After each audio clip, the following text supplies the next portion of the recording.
नमस्कार मैत्रिणो, कशा आहात? मजेतच असणार आणि थंडी पण खूप वाढलेली आहे, तर स्वतःची काळजी घ्या. कारण की थंडी वाढली की सर्दी, खोकला हे चालूच असतं आणि माझं हे काम मी आज काढलेलं आहे. तर ब्लाऊज पिसं काढून ठेवते, म्हणजेच अस्तर आणता येतील आणि काही साड्या ह्या ड्रेस शिवायला आलेल्या आहेत, तर त्या पण साईडला काढल्यात आणि म्हटलं काम थोडं कमी आहे म्हणून मी बाहेर म्हटलं काहीतरी त्याला शिलाईला जोड म्हणून बघावं, तर मी कंपनीमध्ये जॉब बघितला होता आणि जात होते तिथं, म्हणजे जाते. तर 2 दिवस झाले, पण माहीत नाही का बरं 2 दिवस झाले इतकी सर्दी झाली, इतकी सर्दी झाली की एकदम जबरदस्त सर्दीने पूर्णपणे जाम झाली. नाक पण बंद झालं आणि सर्दीने कानसुद्धा दुखायला लागलेत आणि खूप अंग पण दुखते, ताप आला. माहीत नाही कसं काय, पण मग खूपच जाम झाली सर्दीने. तर आज तर गेलीच नव्हती. आज सकाळी उठली, स्वयंपाक वगैरे करून घेतलं, सगळं आवरल्यानंतर परत ब्लँकेट घेऊन आणि झोपली. तर मला तर हे सगळं बघितल्यानंतर कंपनीत खूप काम करावं लागतं.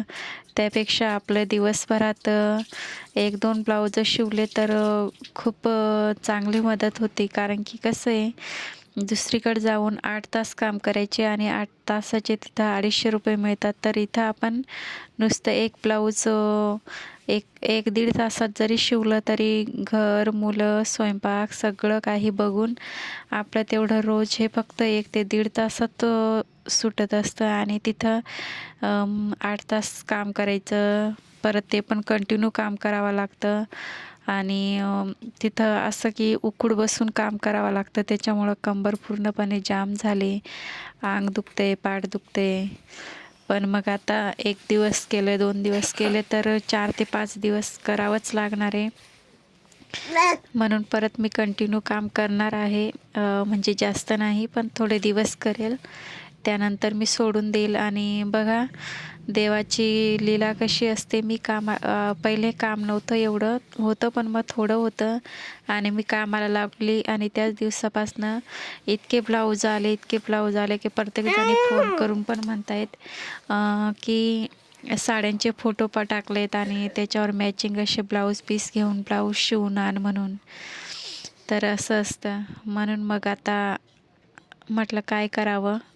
कामाला जावं की नुसते ब्लाऊजच शिवावं? पण मग कंपनीत जाण्यापेक्षा आपलं मशीन शिलाई काम हे बरं आहे आणि मला तर वाटतं की प्रत्येकाने हे काम शिकून घ्यावं, जेणेकरून आपल्याला भविष्यात खूप म्हणजे खूपच मदत होते याची.